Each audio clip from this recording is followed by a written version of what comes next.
My wife and I eat at home almost every night, and we spend under $50 a week on groceries. And no, we don't buy cup of noodles like we're still in college. This all started when we decided that we wanted to be able to tithe to our church, but also save and invest at the same time. And because these were two things that we prioritized over groceries, we needed to figure out areas in our lives to cut back on, and groceries was one of them. So in this video, I'm going to share a few tricks and tips for how we are able to do this and hopefully help you be able to cut back on your spending as well. But without wasting your time talking about how you should hit the like button, let's go ahead and dive right in. So the first tip that has saved me a couple of dollars a trip is to get a membership, especially if they are free. We personally have a Kroger membership, and not only do we get discounts on items at the store, but also get coupons every month on things that we normally buy, and they help us save money on gas. So getting a grocery store membership could be a great place to start if you haven't done so already. Now I want to touch on wholesale clubs like Costco and Sam's Club. Even though they sell food in bulk at low cost per unit, I challenge you to check the prices to see if the purchases that you make on a regular basis, including the membership, are cheaper than regular grocery stores. From experience,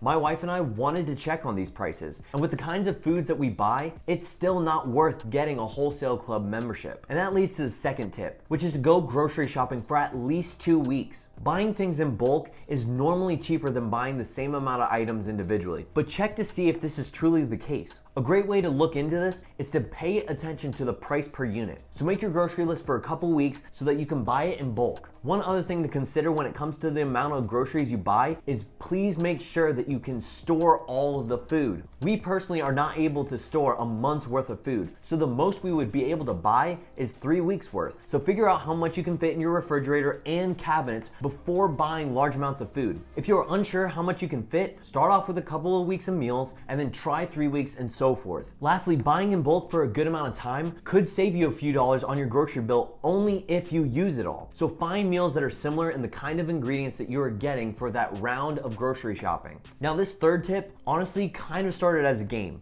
but the more we thought about it, the more useful it actually became. And that is to write down each meal on an index card and write the price down for each meal. What we do is write if they're under $5, $10 or $15, but you could be a little more specific if you'd like. Then pick the number of meals that you need for the next couple of weeks or months that will add up to the amount that you are looking for. This way you get a general idea of the kind of meals you can look for. And don't forget that some of these meals can feed you a couple of times over. One of my all-time favorite meals is the buffalo chicken pasta. And even though the meal costs about $12, it feeds my wife and I at least twice. So it actually is a $6 meal. So keep that in mind when you are selecting meals. And remember that when you are writing prices on these index cards, you may not need the entire package of an item. So make sure you include that in your numbers. For example, if you only use half of the chicken, then divide the amount for chicken by 2. Another tip is to use items that you already have in your pantry. There are definitely going to be ingredients that have leftovers, so make sure that you consider those items when making your grocery list. A couple of common ones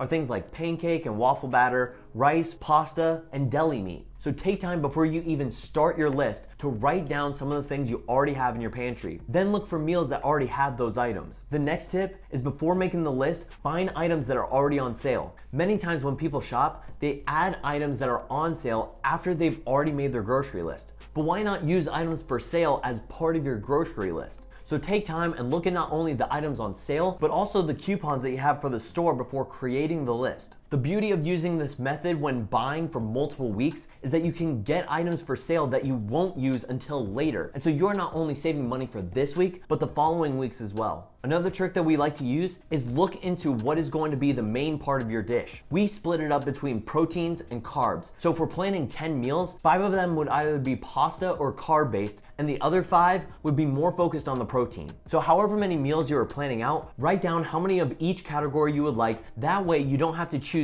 10 pasta meals or 10 meals with chicken. Now I don't believe this one tip is talked about much, and that is to look at multiple stores. Unless you live in a rural area, more than likely you'll have at least 2 grocery stores near you. So take time to figure out what items are cheaper at different locations. Now, this doesn't mean that you need to look at every single store because your time is valuable too, but check a few of the main stores that you would shop at and compare those prices to see if it makes sense to order in one store over another. The two stores we tend to use are Walmart and Kroger. So before we buy any items, we will take some time to look up the items and compare the prices between the two. Doing this small thing helps us save a couple of bucks. And this leads to the next tip, which is to pick generic brands over name brands. Now, I'm going to be the first to say that there are certain items that do have a significant difference in taste. So for transparency, there are some name brands that we choose. So select generic brands, and then if you can really taste the difference in a significant way, then you can go back to the name brands. But there are only a few items, in my opinion, that you can actually taste the difference. Plus, for the stores that we normally shop at, the generic brands are significantly cheaper, and once again saves us another couple of dollars. The next tip is to not be afraid to store food items or even meals in the freezer. There have been several times that cheese has been on sale, and we have bought 4 to 5 packages of cheese and put a couple in the fridge and the rest in the freezer. It saves us money for the following week, but also we won't waste the food that we already have. You can also do this with several different items like broth,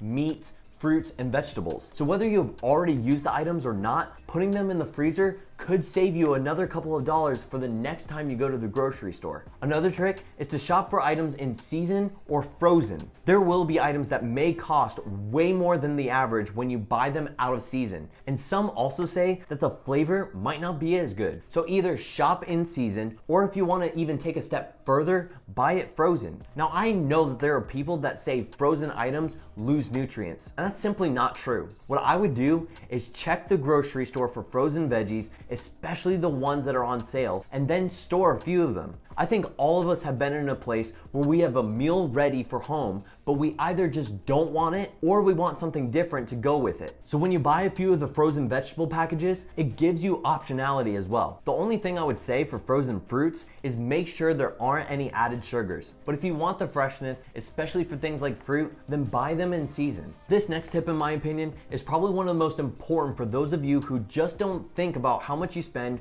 when you shop. And that is to order your groceries online and do curbside pickup. For many grocery stores, it's still free to order online and just pick them up at the store. Now, what I love about ordering online is that it forces you to only get the things that you put on the list. Unless they are out of an item, you won't need to go into the store. So force yourself to only order items online so that you don't go into the grocery store while you're hungry and then add 10 different items to the list. Just order your items online so you don't have as much of an urge to go into that store. The other thing that I love about ordering online, well, at least at Kroger, is that if they don't have the item, then they either upgrade you with the name brand or they increase the size of the item. So if you tend to spend money on extra items at the grocery store, this is a great way to stop you from even going into the store. And the last way to save money on groceries is to use a credit card instead of a debit card or cash. When you use a credit card, you can get cash back on those items. But please only do this if you have discipline with your spending. Credit cards can be extremely dangerous when not used correctly, and I don't want anyone to stumble because they went wild with their spending. However, if you do use a credit card well and get cash back for what you buy at the grocery store, you can then use the statement credit to pay off your balance. My all-time favorite credit card, especially for groceries, is the Blue Cash Preferred by Amex, which gives you 6% back. If you spend $5,000 in groceries for a year, you would get $300 in cash back. Plus, if you spend $3,000 in the first 6 months, you can get a $350 statement credit, which is basically free money for you. So if you're interested in the Blue Cash Preferred, you can click the link down below to sign up. For transparency, there is a $95 annual fee, but if you are getting $300 in cash back each year, you're still making over $200 just from using the card. Personally, I use my credit cards for almost all of my purchases, and it is from this switch